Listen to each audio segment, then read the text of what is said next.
জাতীয় পুলিশ সপ্তাহের অনুষ্ঠানে বক্তব্য রাখছেন প্রধানমন্ত্রী তারেক রহমান। সরাসরি যাচ্ছি আমরা। দীর্ঘ দেড় দশকেরও বেশি সময় ধরে ফ্যাসিবাদ বিরোধী আন্দোলনের সংগ্রামের ধারাবাহিকতায় 2024 সালে ছাত্র জনতার এক রক্তক্ষয়ী গণ অভ্যুত্থানের পরে দেশের স্বাধীনতাপ্রিয় গণতান্ত্রিকামী মানুষের আকাঙ্ক্ষার প্রতিফলন হচ্ছে জনগণের রায় গঠিত বর্তমান সরকার। বছরের পর বছর ধরে অসংখ্য হামলা মামলার শিকার, নিপীড়িত নির্যাতিত অধিকারহারা মানুষ বর্তমান গণতান্ত্রিক সরকারের সময় শান্তি এবং নিরাপত্তা চায় জনগণ। দেশের জনগণের শান্তি এবং নিরাপত্তা নিশ্চিত করা আপনাদের কার্যক্রম, অর্থাৎ পুলিশের ভূমিকার উপরেই সবচেয়ে বেশি নির্ভরশীল। আপনারা জনগণের জানমালের নিরাপত্তা নিশ্চিত করতে সাধ্য এবং সামর্থ্যের সবটুকু দিয়ে চেষ্টা করবেন, এটি আপনাদের কাছে বর্তমান সরকারের প্রত্যাশা।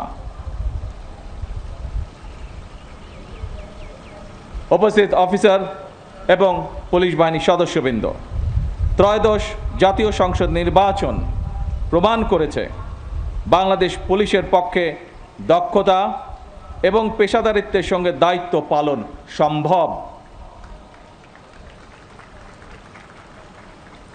শুধু দেশেই নয়, জাতিসংঘ শান্তিরক্ষা কার্যক্রমেও বাংলাদেশ পুলিশ দক্ষতা এবং সুনামের সঙ্গে কাজ করে যাচ্ছে। বিশ্বের বিভিন্ন দেশে শান্তি প্রতিষ্ঠা, আইন শৃঙ্খলা রক্ষা এবং মানবাধিকার সুরক্ষায় আমাদের পুলিশ সদস্যরা পেশাদারিত্ব, সাহসিকতা ও মানবিকতার উজ্জ্বল দৃষ্টান্ত স্থাপন করেছেন।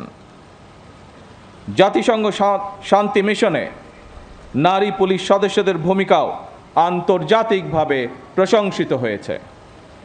সুতরাং শুধু বিদেশেই নয়, দেশের জনগণের সঙ্গেও পুলিশের মানবিক আচরণ প্রত্যাশিত। এই অনুষ্ঠানে